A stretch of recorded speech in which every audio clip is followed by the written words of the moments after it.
오늘 제목은 하나님은 나의 피난처라는 제목으로 시편 61편 말씀을 함께 보도록 하겠습니다. 지난 수요일 아침이었죠. 토론토 하늘이 좀 달랐습니다. 유난히도 낯설었던 하늘이었습니다. 이렇게 맑고 파란 하늘을 우리가 기억하고 있는데 지난 수요일에는 잿빛 연기가 온 동을 가득 채웠던 것 같습니다. 노란 빛깔의 어두운 하늘이었습니다. 건물들이 잘 보이지 않을 정도로 희미하게 보였습니다. 저는 처음에 오늘 비가 오는 줄 알았습니다. 그래서 날씨 어플을 보니까 오늘 비가 전혀 예보가 되어 있지 않은데 왜 이렇게 하늘이 흐리지? 이렇게 하늘을 여러 번 쳐다보았습니다.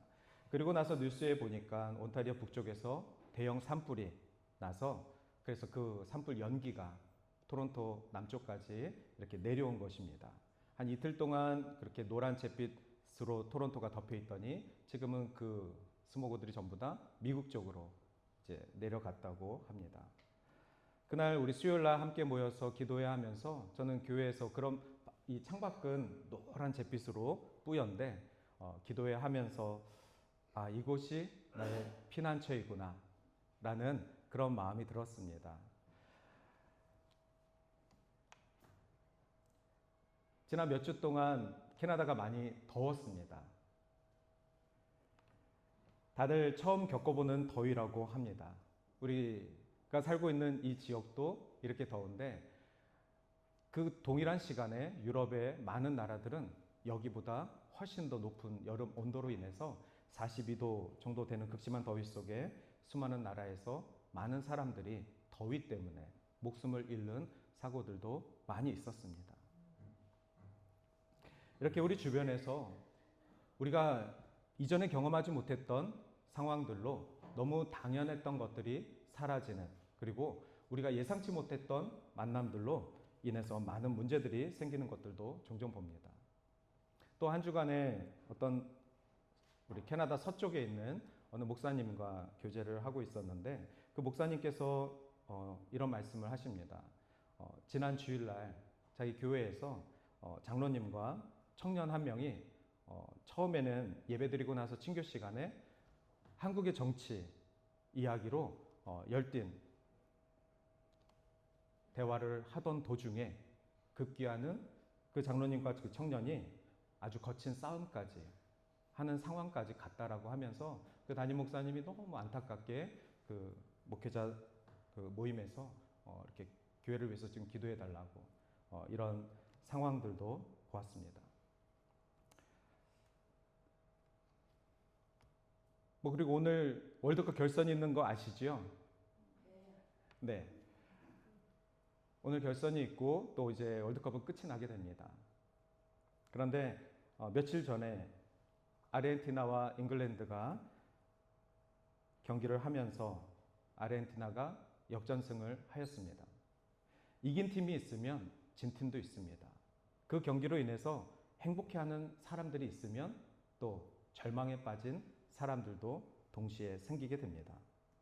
그런데 안타까운 것은 각 나라에서 다른 유니폼을 입고 있는 사람을, 아르헨티나에서는 잉글랜드 유니폼을 입고 있는 사람을, 잉글랜드에서는 아르헨티나 유니폼을 입고 있는 응원대들을 서로 무참하게 공격을 하는 그러한 모습들까지도 우리가 시사를 통해서 보게 되었습니다.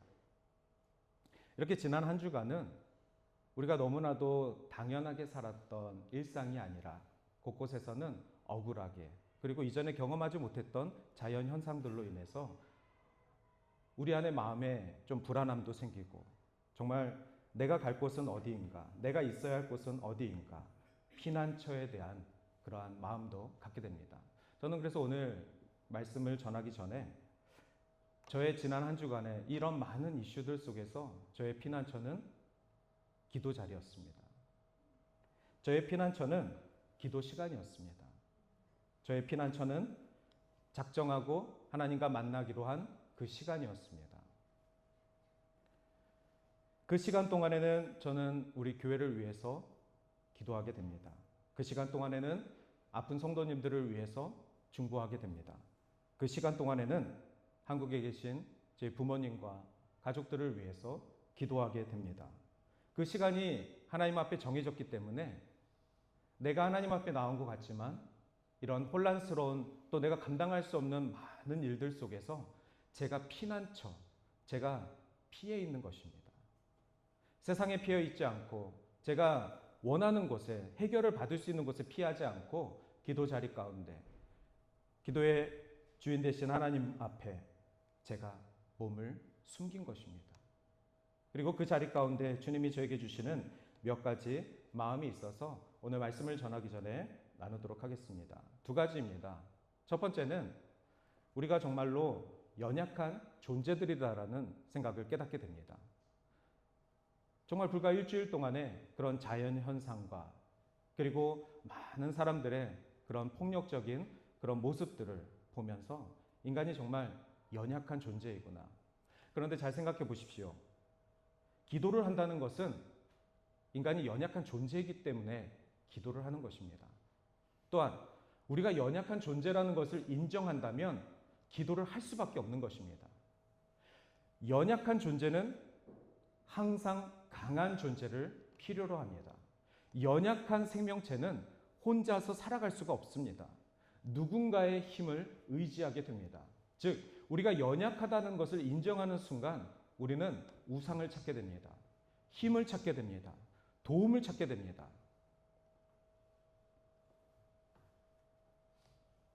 하지만 저는 오늘 시편 61편 말씀을 통하여서 우리가 연약한 존재라는 것을 인정한다면 우리의 도움은 오직 하나님께로부터 와야 한다는 것을 말씀을 통해서 나누고 싶은 것입니다. 또한 두 번째는 우리가 우리의 삶을 마치 통제하고 있는 것으로 착각한다는 것이죠. 아무것도 우리가 통제할 수 없습니다. 아무것도 우리가 내 삶을 이끌 수가 없습니다. 우리가 연약한다라는 그 존재성을 인정한다면 우리의 삶의 통제권을 하나님께 맡겨드려야만 합니다. 아마 기도의 시간이라는 것은 무엇입니까? 내가 내 삶을 인도하는 것이 아니라 하나님께서 내 삶을 인도하신다라는 것을 겸손히 고백하고 받아들이는 것입니다. 그 시간을 더 많이 필요로 하는 사람은 그만큼 내가 내 삶을 통제하고 있다라고 믿고 있는 사람입니다. 즉, 교만한 사람일수록 기도의 자리가 더 필요한 것이죠. 교만한 사람일수록 더 기도 시간에 하나님 앞에 무릎 꿇어야 되는 것입니다. 그 무릎 꿇음을 통하여서 내가 교만했음을 깨닫는 것이 아니라 내가 연약했음을 깨닫는 것입니다.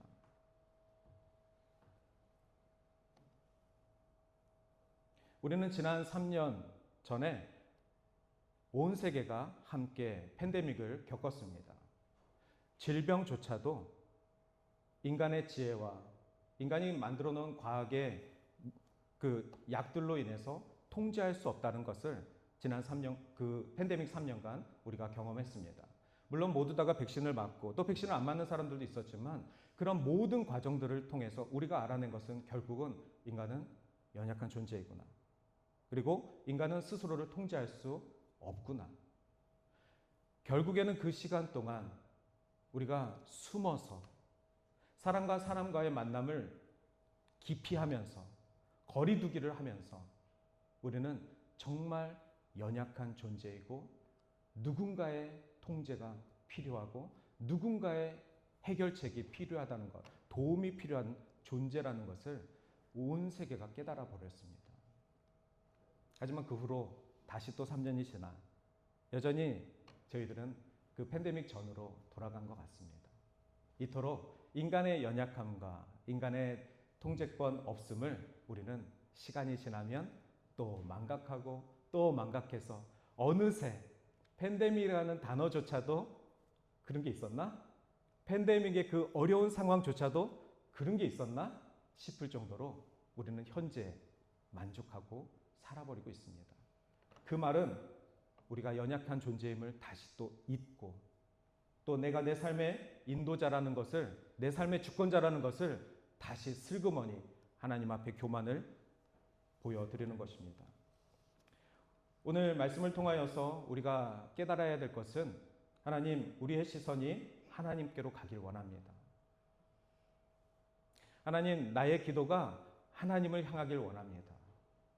하나님, 나의 도움이 하나님께로부터 오기를 원합니다. 그래서 오늘 말씀 가운데 여러분의 시선을 말씀 가운데 집중하시길 바랍니다. 여러분의 시선을 하나님께로만 향하시길 바랍니다. 오늘 시편 말씀 61편 1절 말씀을 보겠습니다. 하나님이여 나의 부르짖음을 들으시며 내 기도에 응답하여 주시옵소서. 마치 이 말씀은 우리가 하나님께 부르짖고 하나님께서 내 기도를 반드시 들어야만 하는 존재인 것처럼 이야기하는 것 같습니다. 그러나 이것은 다윗이 하나님 앞에 계속해서 보여주었던 기도자의 태도였습니다. 시편 61편은 다윗이 하나님께 쓴 시인데 이 시를 통하여서 다윗은 하나님, 저의 부르짖음을 들어주시옵소서. 하나님, 제 기도에 응답하여 주시옵소서. 많은 시편학자들이 이 시를 연구하면서 이 시의 1절의 모습은 두 가지의 요청을 하는 것이 아니라 한 가지의 요청을 단어를 바꿔가면서 하는 기법, 동의적 평형법이라는 기법을 표현했다라고 합니다. 그래서 이 같은 말을 두 번 반복해서 하는 것, 이것을 이제 시편 61편에서도 계속해서 나타나고 또 다른 시편에서도 나타나는데, 예를 들어서 하나님, 저의 부르짖음을 들어주시옵소서. 이 표현은 그 다음에 나와 있는 하나님, 제 기도에 응답하여 주시옵소서. 이거와 같은 말입니다. 우리 산소가 필요하시죠? 우리 인간은 호흡을 해야 되니까. 우리 옆에 사람을 한번 바라보시면서 당신은 산소입니다.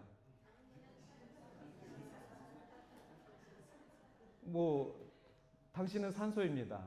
그런데 한마디 더 해주십시오. 저는 산소가 필요합니다. 이게 시예요. 단 두 문장으로 우리는 우리의 감정을 표현할 수 있습니다.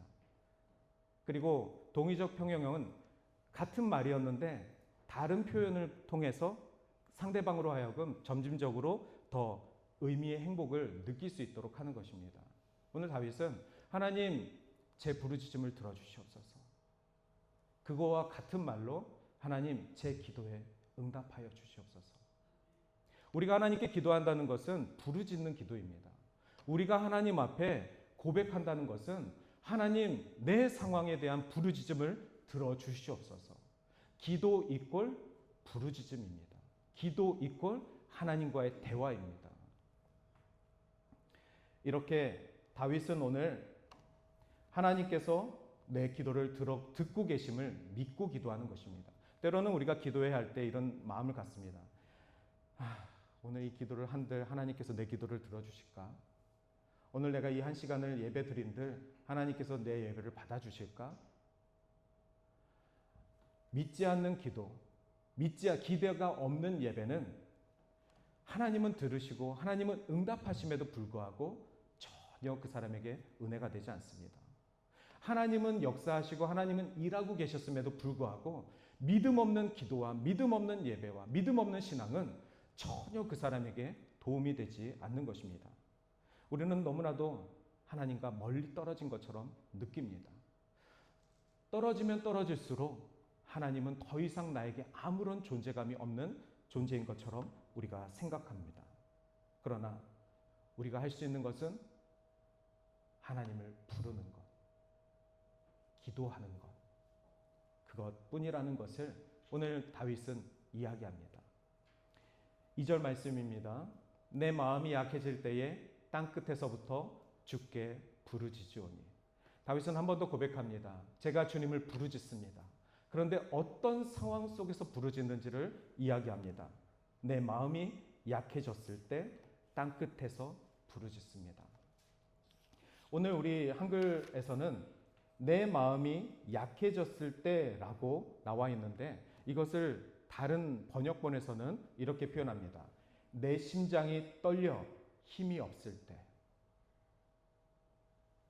그런데 이 번역이 원문과 더 가깝게 번역된 내용입니다. 내 마음이 약해졌다는 것, 우리 마음이 약해졌다는 것, 그것은 우리 심장이 떨려 힘이 없을 때, 그 상태라는 것입니다. 그리고 땅끝에서, 이 땅끝에서라는 뜻은 원어에 더 가까운 표현은 구덩이에서, 즉 내 심장이 떨려 힘이 없을 때 내가 구덩이에 빠져 주를 부릅니다. 구덩이에 빠져 있으면 누군가를 부를 수밖에 없습니다. 하나님, 성령님, 예수님 뿐만 아니라 지나가는 사람이라도 불러내야 지나가는 사람이 저를 끌어내주죠. 지금 다윗의 상황이 구덩이에 빠진 상황과도 같은 것입니다. 그것을 이제 다른 번역에서는 땅 끝에서, 땅의 끝에서, 절벽 끝에서 하나님을 부릅니다. 여러분이 하나님을 부르어야 되는 그 상황이 왜 하필 절벽에서야, 그때서야 부르셔야 하겠습니까? 왜 하필 땅 끝에서야, 그렇게 휘몰려서야 하나님을 불러야만 하겠습니까? 내가 왜 구덩이에 빠지고 나서야 하나님을 불러야만 하겠습니까? 우리는 늘상 하나님을 부를 수 있습니다. 하나님의 자녀는 평소 삶 속에서 하나님을 부를 수가 있습니다. 하나님께 기도한다는 것은 이렇게 구덩이에 빠져서만이 아니라 우리의 호흡처럼, 우리의 삶을 살아가는, 먹고 살아가는 그 삶 속에서 하나님을 불러야 하는 것입니다. 하나님께 기도해야만 하는 것입니다. 오늘 그래서 정확한 상황은 아니지만 많은 시편의 학자들은 이 61편에서 다윗은 도대체 어떤 상황 속에 빠졌던 것일까? 이것을 연구하면서 사무엘하 15장과 16장을 이제 비교를 하기 시작합니다. 그래서 다윗이 아들이 있는데 아들의 이름이 압살롬입니다. 그 아들이 자신의 힘을 키워서 아버지 그리고 이스라엘의 왕인 다윗을 쫓아내고 내가 이 왕권을 가로채려고 하는 그러한 음모 가운데 있는 상황. 사무엘하에서 소개된 이 상황을 두고 아마도 61편의 이 시편은 그런 상황에서 다윗이 하나님을 부르짖는 것일 것이다. 자, 그러면 우리의 삶 속에서 정말 이 정도 상황까지 몰려야, 내가 내 자식한테 이 정도까지 배신을 당해야 하나님을 불러야만 하겠습니까? 왜 그 자식이 그 지경이 될 때까지 아무것도 하지 않고, 아무것도 하지 않는다는 말은 정말 수단과 방법을 가리지 않고 모든 방법을 동원해서 그 아들을 살려보려고 했지만, 그 아들은 말을 좀 듣게 해보려고 했지만 기도하지 않았던 것입니다. 울부짖지 않았던 것입니다. 부르짖지 않았던 것입니다. 내가 내 상황이 구덩이에 빠질 거라는 것을 미처 생각하지 못했던 것입니다. 그런데 다윗은 구덩이에 빠져보니까, 내가 내 아들이 나를 배신하는 저 꼴을 내가 당해보니까 이제서야 내가 하나님께 부르짖습니다. 아마도 이 정도 상황까지 가서 지금 다윗은 절벽에서, 땅끝에서, 구덩이에서 하나님을 부르짖는 것이구나. 물론 이 61편에는 압살롬이라는 단어가 나오지 않습니다. 다윗이 어떤 구체적인 자신의 가정 이야기를 하지 않습니다. 그리고 이것이 어떻게 해결됐는지도 나오지 않습니다. 우리는 다만 사무엘하 15장 16장에 있는 내용처럼 반역을 꿈꿨던 그 아들 압살롬이 결국에는 다윗의 부하들로 인해서 도망 중이었던 다윗이 결국에는 아들과 그 반란을 꿈꿨던 신하들을 전부 다 죽임으로 그 사건이 끝이 납니다. 이것은 단순히 왕권에 대한 문제가 아니라 아버지와 아들, 가정의 문제입니다. 가정의 문제가 나라의 문제가 되는 것이고, 그 문제가 결국 하나님과의 관계의 문제가 되는 것입니다. 이 정도 상황 속에서 아들을 잃은 다윗의 모습, 그리고 자신을 배반하려고 했던 신하들을 잃은 왕의 모습, 그 모습에서 과연 회복은 무엇을 뜻하겠습니까? 우리가 울부짖는 기도, 우리가 부르짖는 기도, 우리가 기도해야만 하는 그 상황 속의 기도는 결국에는 그 모든 상황이 해결되어도 승자가 없습니다. 그 모든 아픔을 우리 서로가 다 기억하게 되는 것입니다. 오늘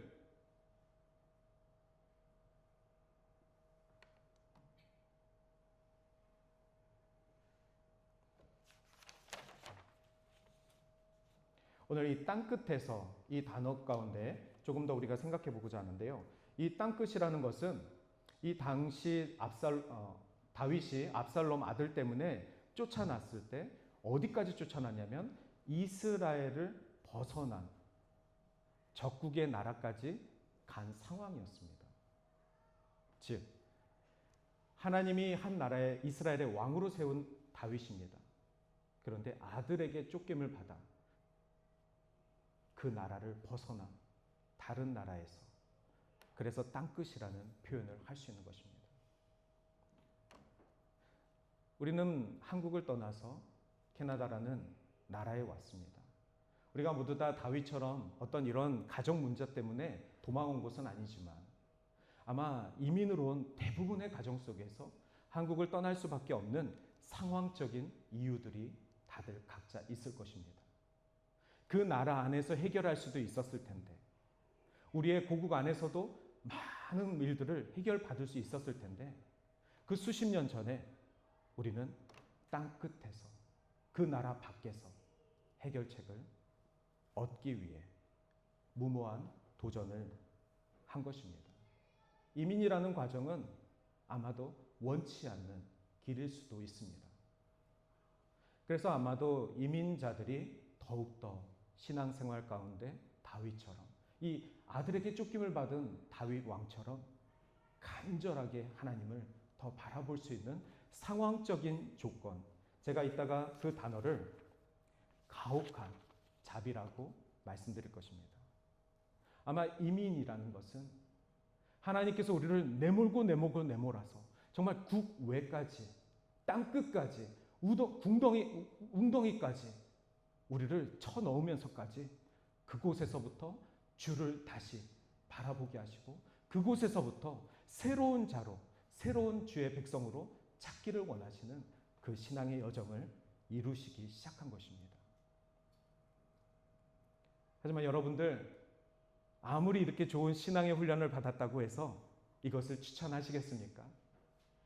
여러분이 걸어왔던 그 힘든 이민의 삶을 추천하시겠습니까?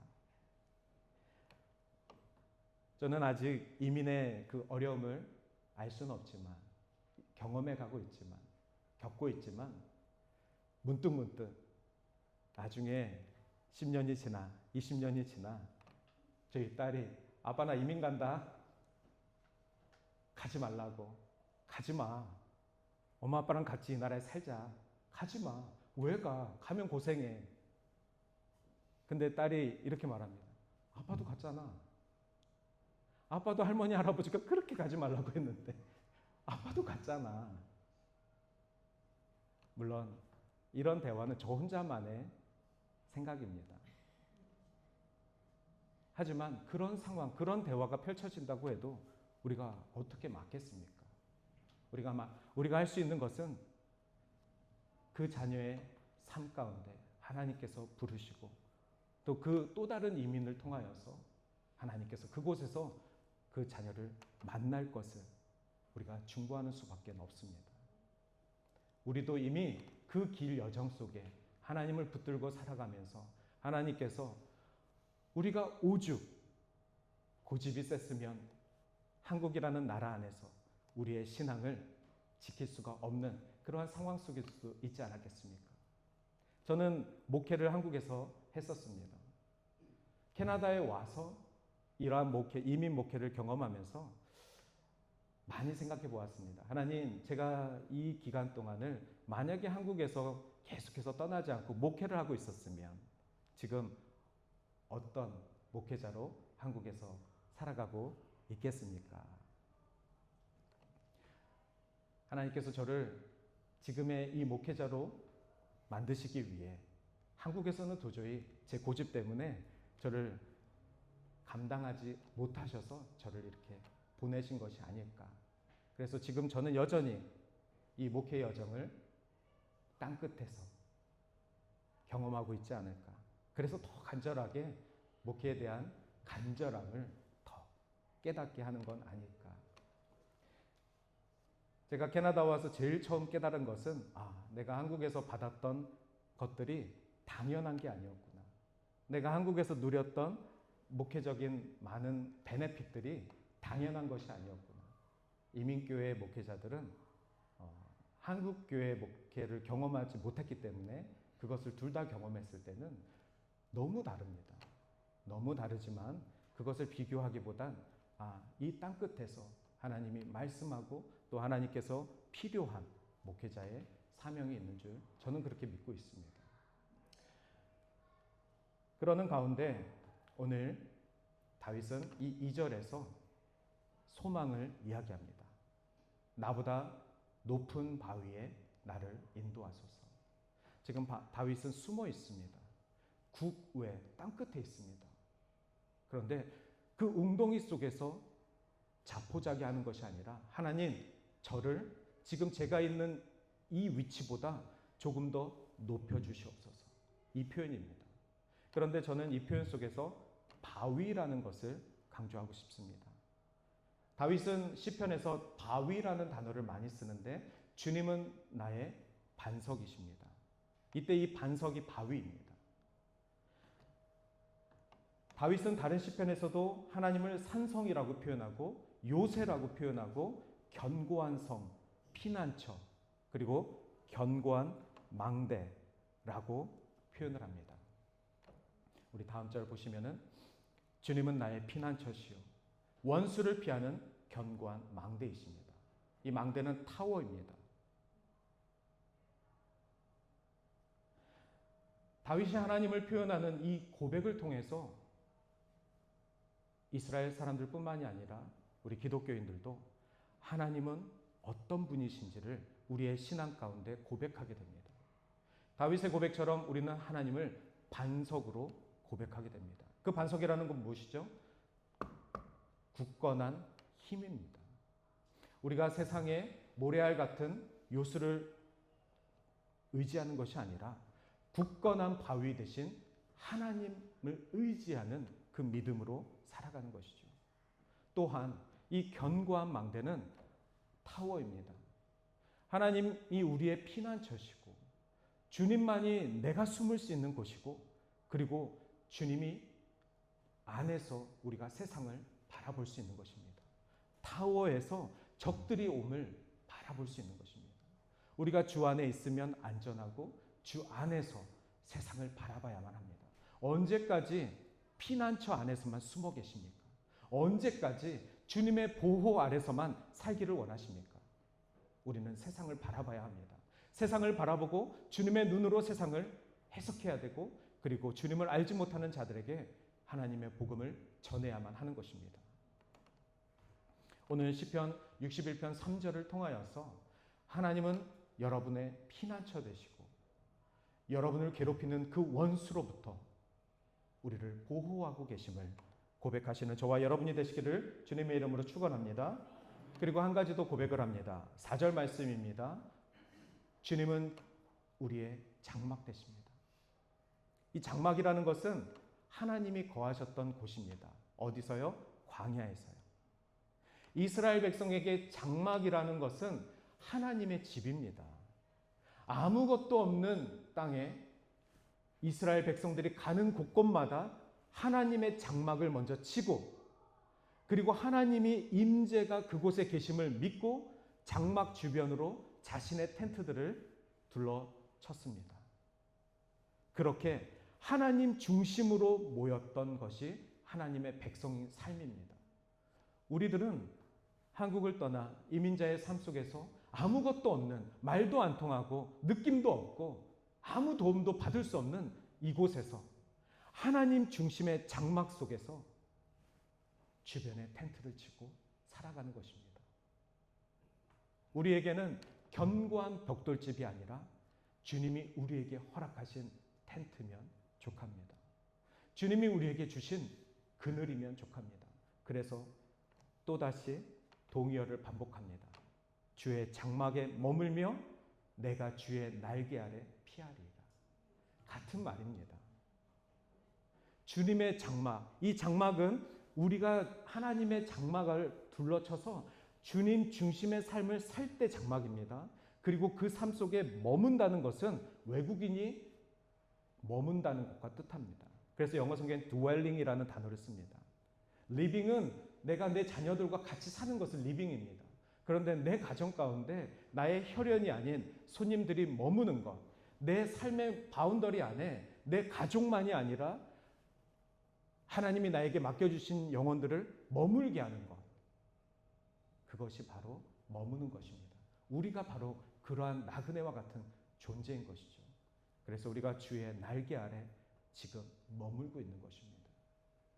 우리가 인정하건 인정하지 않건 주님은 항상 바위 되시고 또 하나님의 백성들을 주의 장막둘레로 부르시고 주의 날개 그늘 아래 피할 그늘을 허락해 주십니다. 오늘 그래서 주님이 우리의 피난처라는 것은 우리가 나그네였음을 인정하고 우리가 연약한 자라는 것을 인정하고 주님만이 나의 견고한 반석 되심을 다시 한번 부르짖습니다. 어디에서요? 땅끝에서요. 웅덩이에서요. 외국에서요.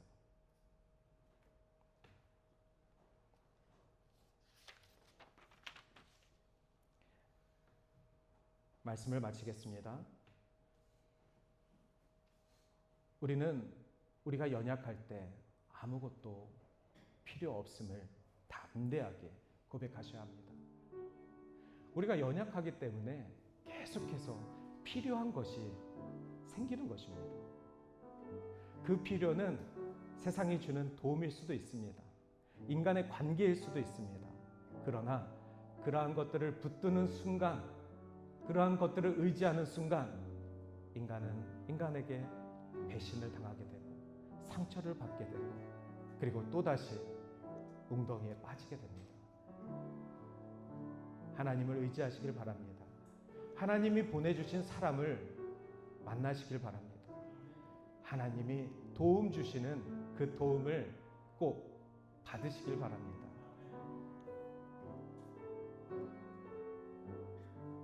가혹한 자비. 우리가 아마 지금 필요한 것은 하나님의 자비입니다. 그런데 그 자비가 너무 가혹합니다. 왜 하나님 그 자비를 이렇게 힘들 때까지 주시지 않고 기다리셨습니까? 그러나 하나님은 우리를 충분히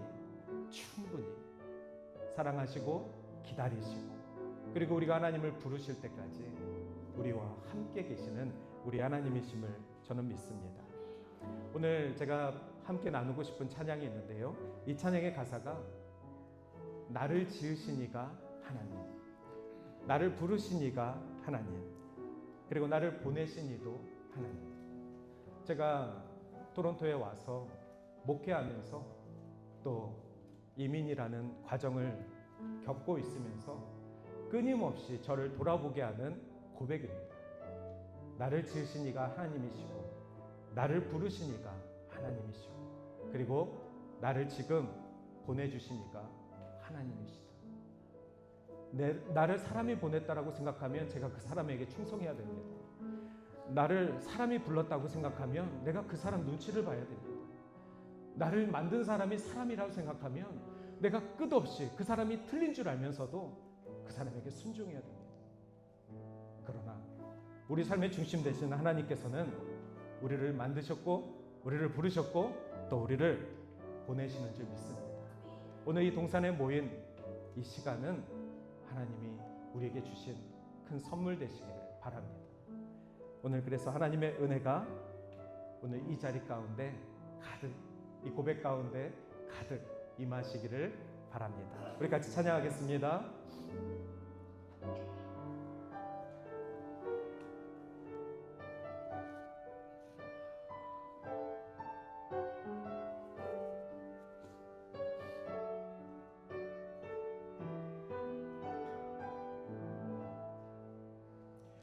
나를 지으신 이가 하나님, 나를 부르신 이가 하나님, 나를 보내신 이도 하나님, 나의 나 된 것은 다 하나님 은혜요. 나의 가여갈 길 다가도록, 나의 마지막 호흡 다하도록, 나로 그 십자가 품게 하시니, 나의 나 된 것은 다 하나님 은혜라. 한량없는 은혜, 한량없는 은혜,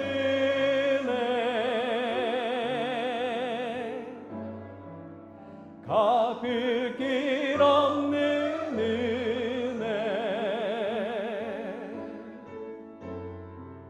내 삶을 애워싸네.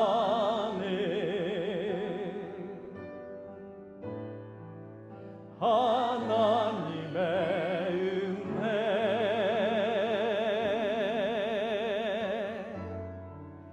나 주저함 없이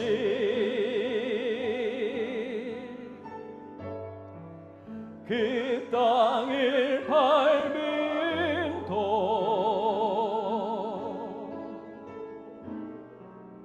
나를 붙드시는